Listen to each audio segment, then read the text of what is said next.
who've never seen letters reverse themselves in a book or on a blackboard or been unable to write what we wanted. It's kind of hard to understand the challenges faced by those with learning disabilities.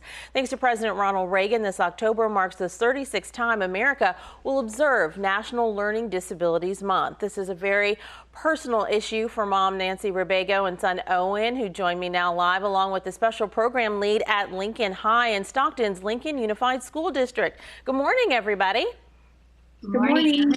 Thank you so much for being with us. Owen, we know in the Lincoln Unified District you've been in many student productions, The Addams Family, Moana Jr., Legally Blonde, the musical. You've been in the Lincoln Olympics, all while keeping up with your studies. What is it that you love or that's really helped you about the program that Ms. Canosa directs?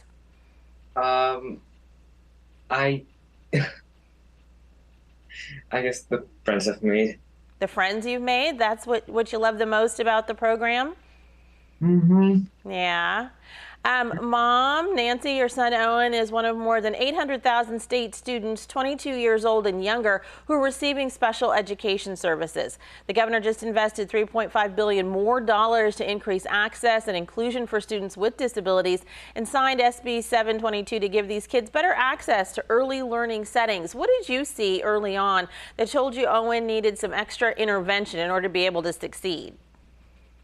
When he was younger, he wasn't meeting milestones at doctor's appointments, so the doctor just advised us to reach out to early intervention and the Head Start program.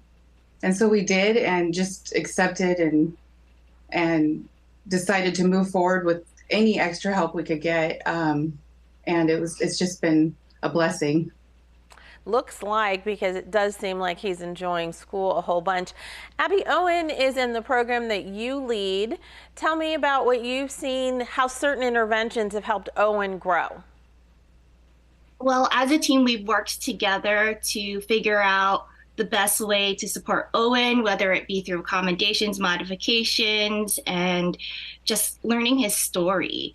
And so seeing those put in place, we've just seen him really flourish, make a lot of friendships, and do things that I'm sure the family would even say like they never expected him to do. And so it's wonderful to work together as a team to eliminate those barriers. And what would you say is maybe one of the modifications that you've seen help the most?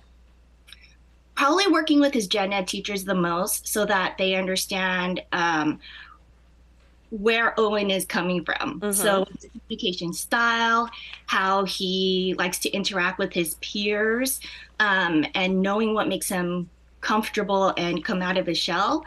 I think that's been probably the most supportive, because then all of the staff and the people working around him can be very supportive. Alrighty, and Nancy, the Learning Disabilities Association of America says parents have to feel empowered, have to believe in their right to participate in all the meetings of the team that Abby was just talking about that the district assembles to help their child. You have the right to question, request an immediate referral to special education if the whole problem-solving evaluation stage seems to be lagging. We know all of that kind of sounds simple. We know often it's not. For your side, what's been the most important way that Lincoln High and Lincoln Unified have responded to your son? When I request a meeting, we get the meeting. You know, every year is a new stage of growth, and it's always new territory. So everyone is learning. Not everyone has the answers. The greatest part is that Owen took a leap of faith and said yes to an elective that was offered. And Miss Canosa just facilitated and supported that, the growth that she saw Owen taking in drama and in the adaptive PE, and we all just rolled with it. It's just been just a really great blessing. And, you know, many teachers and parents before us really pushed for this path, and this is a success. This is them looking back and seeing a success with that. This is so great for you all to be able to share how it can work successfully on all sides, from what the school is offering and working with the family, and then how it turns out to see somebody like Owen doing so well. Thank you so much for joining me this morning, everybody. We really appreciate you. Thank you. Thanks for having us. Definitely. And there are more